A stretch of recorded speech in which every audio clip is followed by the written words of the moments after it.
Hello everyone, kumusta po kayo dyan? Kumusta na bang mga buhay-buhay natin? Kung ako naman tanongin ninyo is, ganito pa rin si Mimay. Sa ngayon, hindi muna kami naglalakad.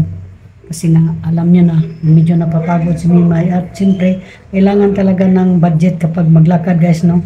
Kasi sa gasolina pa lang, maglulod ako ng gasolina dito kay Speedy is 500.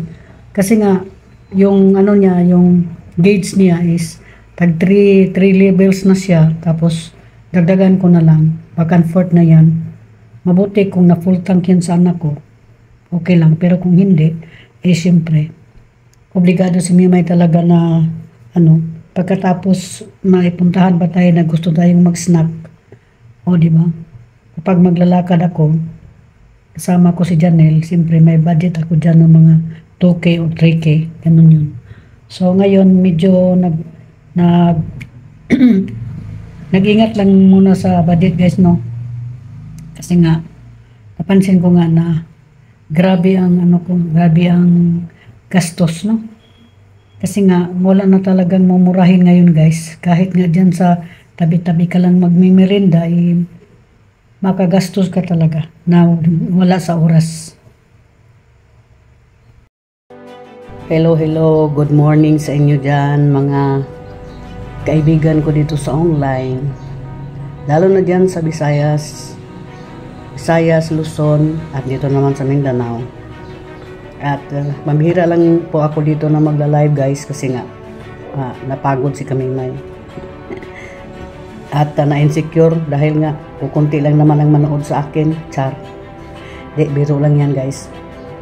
Sa mga panahon na hindi ako nagla-live guys, na hindi ako minsan ninyo makikita dito, is gumagawa naman ako ng mga kukunting video, pero yung mga ko kasi pabalik-balik lang kasi yung mga area na pinupuntahan ko, lalo na yung papunta kami sa Panggubatan, yan. So hindi ako laging gumagawa ng mga video. Ayun, hindi naman sa nagsasawa, kaya lang minsan kasi nafe-feel ko na pabalik-balik lang yung yung video ko. Wala naman kasi family mix vlog kasi itong ko. Ito kasi yung content ko, di siyempre. At small vlogger lang naman ako, hindi naman ako yung political vlogger. So kumusta po kayo dyan guys? At nandito tayo ngayon sa month ng August, at ito ngayon ang tinatawag nila na Ghost Month. Ewan ko ba kung may paniwala kayong ganyan. So sa nagdaang araw is pumunta kami sa isang funeral. Sumama lang ako doon sa anak ko na si Janela, kasi nga best friend niya yun. Siya yung nagtato sa kanya, at namatay siya. Siguro complicated na yung sakit niya guys. At sa buwan na ito is mag-ingat tayo guys, no? Mag-umpisa na itong Ghost Month ngayong August 23, at matapos siya September 21.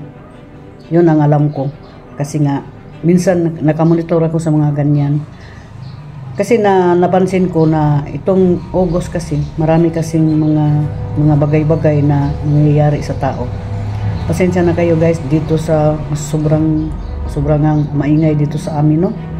Kaya nga minsan nakakatamad na gumawa ng mga video or magla-live dahil nga grabe ang ingay dito sa amin, sa mga sasakyan, kung ano-ano lang mga alingas-ngas dito na magdaan.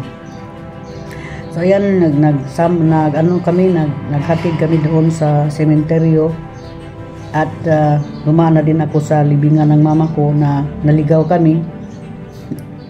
Matagal kami doon guys, naka-live ako noon, tapos matagal talaga na nakahanap namin yung akala ko nawala yung kanyang lapida. Ay Diyos me, ang ingay ng aso. Sandali lang. So ganyan. Yan yung aso dyan na magkahol-kahol guys, kasi maaga ngayon at maraming nag-walking sa labas. So nagkukwentuhan kami ng anak ko tungkol doon sa barkada niya, na ganun nga, bata pa yun parang kababata lang din niya. Kababata lang din niya yung namatay na dating kapitbahay namin. So, daming naghahati din sa kanya noon. Tapos, marami kaming schedule na sana ay alis kami, pero lahat na napipending dahil nga sa malaking budget. Kasi guys, kapag kami ang alis, malaki talaga yung budget, lalo na kung staycation na ang gagawin, no? So, hindi naman tayo milyonaryo, no? Char. Hindi naman tayo milyonaryo na hala, sige lang tayo mag-alis-alis. So, paminsan-minsan naman mag-isip tayo ng ating mga budget. Yun nga ang nangyari sa akin nga. May plano pa sana kaming pupunta kaming Oriental na banda. Ano ba yung lugar na yun? Banda Mati. Unahan pa ng Mati.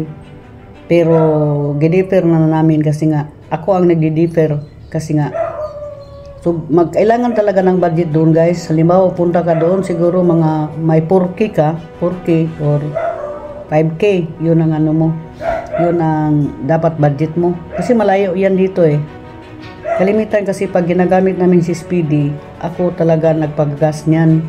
Kasi nga, si Janela, pang ano lang yan, lady driver ko yan. Tapos ito namang kapatid niya, paminsan lang ito magsama sa amin dahil nga sa sobrang busy niya. So, ayan.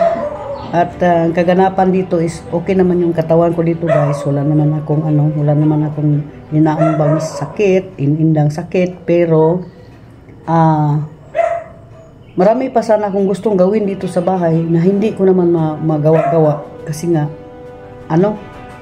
yung laging umuulan, halimbawa yung tanim doon sa likod na gusto ko siyang putulin.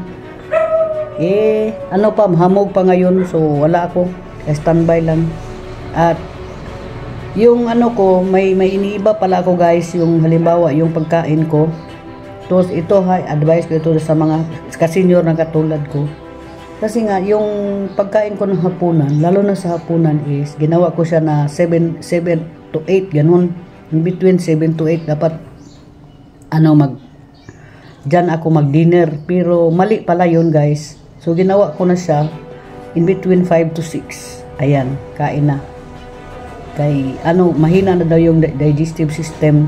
Yun lang ang ko. Tapos, yung iyasi ko naman, medyo tinatamad nga. Hindi nga ako pumupunta doon sa iyasi ko. At, lagi lang ako dito sa bahay. At, laging nanonood ng Netflix. At, natapos ko yung palabas na The Chosen. Yan. Kung kayo dyan guys, may Netflix kayo, manood kayo ng The Chosen. Sa akin naman, giset ko siya sa Filipino. So, parang ginawa ko lang siyang podcast. Hindi. Ginawa ko lang siyang parang radyo. Minsan na kahiga lang ako, ganon. Hindi ko talaga siya natutukan na pinapanood ko yung kanyang movie. Pinakinggan ko lang kasi nalalaman ko naman kung sino yung mga karakter doon. Maganda ang palabas niya guys. Hindi siya boring, hindi siya corny. So, kung may time kayo, manood kayo dyan. Libangan ba natin? At saka masaya ako dahil nga kahit nga kukunti lang yung mga video ko dyan at paminsan-minsan lang ako nyo makikita, meron pa rin sumusubaybay. Salamat sa aking mentor. Salamat din sa lahat-lahat na dyan na lagi nakapanood sa aking video. Thank you so much guys. At malaking utang na loob ko din yan sa inyo dahil nga ang dami-dami ba naman ngayon na dapat panoorin, no? Pero nakasilip pa din kayo sa aking maliit na channel. At yun lang guys, yun lang ang masasabi ko sa inyo. Maraming salamat. At mag-ingat kayo, lalo na itong Ghost Month na ito. Thank you so much at bye-bye!